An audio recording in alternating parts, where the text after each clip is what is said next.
Hello, Wolfpack family. I am Reshunda Mahone, the Associate Vice Chancellor for Alumni Engagement and Annual Giving at NC State. There are interesting people to meet no matter where you turn at NC State. I'm hopping on the Wolfline just to see who I might run into. Let's go.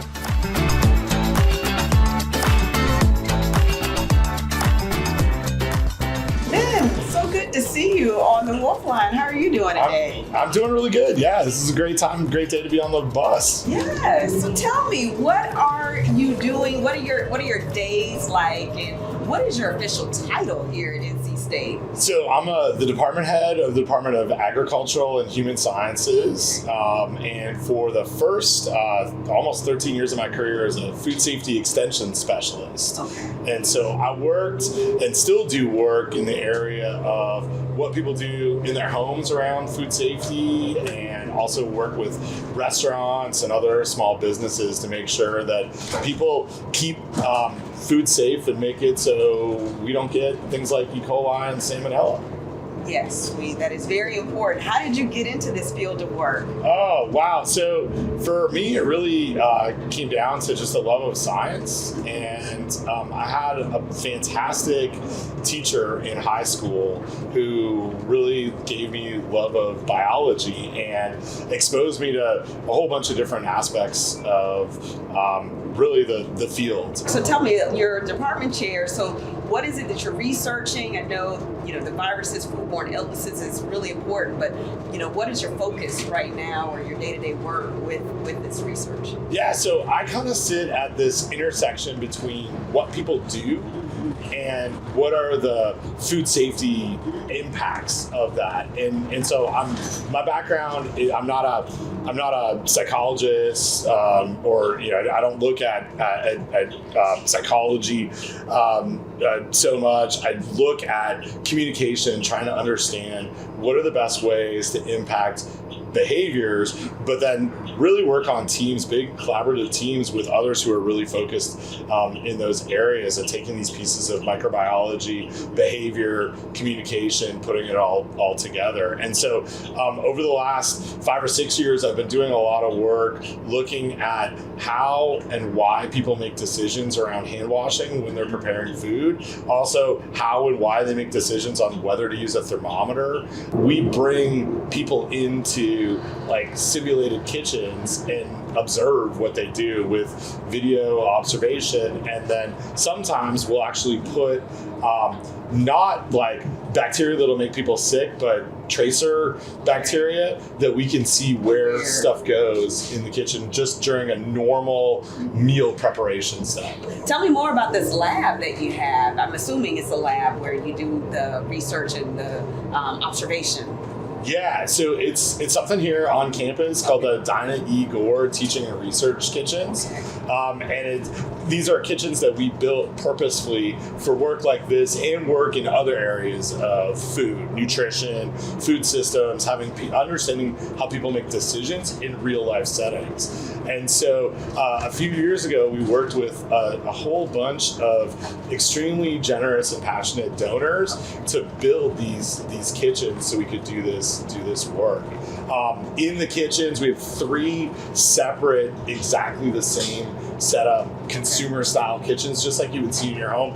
None of the equipment is like commercial. It's all stuff that you can get just at a normal kind of home hardware store. So it makes people comfortable. It's kind of like what they would see in their own kitchens. And we recruit from just people in the community who are interested in kitchen studies. And we don't always tell them exactly what we're doing. And so these kitchens are outfitted with 8 cameras each, and we can see from all different angles. And then afterwards, depending on the study, we'll go in and swab throughout the entire kitchen environment to see where bacteria has gone or viruses have gone.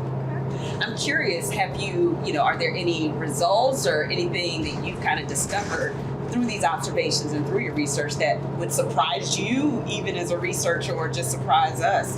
We did a study a couple of years ago around washing chicken, washing poultry. And so in my field of food safety, it's been something for the last 20 or 25 years, we've known that increases risk. Okay. And the act of washing can spread bacteria throughout the kitchen environment, and other things happen there. So if you think about like your countertop, you might be putting ready-to-eat foods directly on it. The most surprising part of, we recruited a couple hundred people from our community who really self-declared that this is something that they did, and we wanted to study and understand it more so we could better build messages. Okay. And one of the things that we had been saying was, this could contaminate up to 3 feet away from your sink. We didn't see that, but what we did see was a lot of contamination within the sink basin itself, Wow. which was like, okay, sinks can be dirty, contaminated with bacteria if you're handling stuff. But what we didn't know, what was surprising, was how much food preparation we would see in the sink itself. And when I say that, what it really means is like rinsing salad greens and having maybe a strainer in there. Yeah, and that water might like bounce back up during that salad preparation, and it was really quite surprising to us how much we found in the salad afterwards. So I take it you're a foodie at home, or just in general, or is that not the case? You kind of leave research at work. I absolutely like food. Okay. And I'm the other half of what I do is working with the culinary and food service world. Okay. So I get to spend a lot of time working with chefs and also like folks at like chain restaurants all throughout through the country on food safety issues. One of the things that I really love about NC State and being here in Raleigh is just the scene that we have here for food is really one of the best in the whole country. I've got 2 kids that are teenagers, and so trying to conserve the amount of money that we spend on food, especially for them as they're growing, leads to cooking a lot at home. And they've got lots of busy like sports stuff, so we do a lot of cooking. I do a lot of cooking myself, but definitely take advantage anytime I can to seek out like cool stuff, new things to eat. And when we travel around, they both play travel sports, and so we spend a lot of time. Traveling, and we try to go to like unique places. So I hear you have a couple of podcasts, I believe. Tell me more about the podcast. I've been doing podcasting for, over a decade now. I got into it from my co-host, who's also a professor at another institution in New Jersey at Rutgers. He really we both work in this same area of like risk, and he knew that I was really interested in like what's the best way to connect with people around food safety messages, kind of exposed me to this world. And we sat down one day and kind of just decided, hey, maybe we should get into this. So we started a podcast called Food Safety Talk, where every couple of weeks we talk for maybe an hour and a half, just about things that are going on in our like food safety world, places that we've been, maybe we're speaking somewhere, and then food safety news of the day. And there's always an outbreak going on somewhere. There's always some sort of like notable thing. And so we kind of get each other's like thoughts and insights and ideas on that. So it's a lot of fun, and it's something that I'm really happy that I get to do in my role as a department head still. So yeah, it's a cool thing.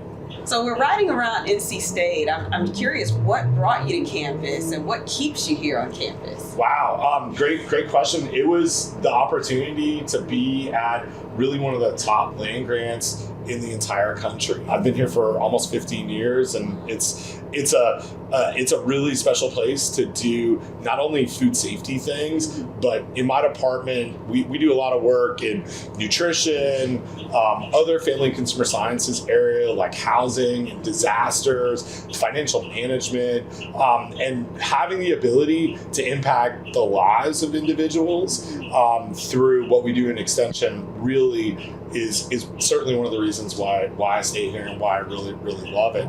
So where do we go to learn more about your research, your podcast? How do we continue to educate ourselves about food safety and just the research that you're working on? Great question. We have a couple of websites where we like post absolutely all the stuff that we do. So I'll give you the link, but it's foodsafety.ces.ncsu.edu. EDU where all the food safety stuff is. But if you search for agricultural and human sciences, you can see all of the great things that are happening in our department. This has really been fascinating, and I've learned so much just on not only your research, but just the application in real life. And so I appreciate you sharing where we can go to learn more. And this has been really fun to get to know you, your work, the lab, and how important your work is to our daily lives. So I appreciate that. Well, thank you so much, Reshunda. It's been a pleasure as well.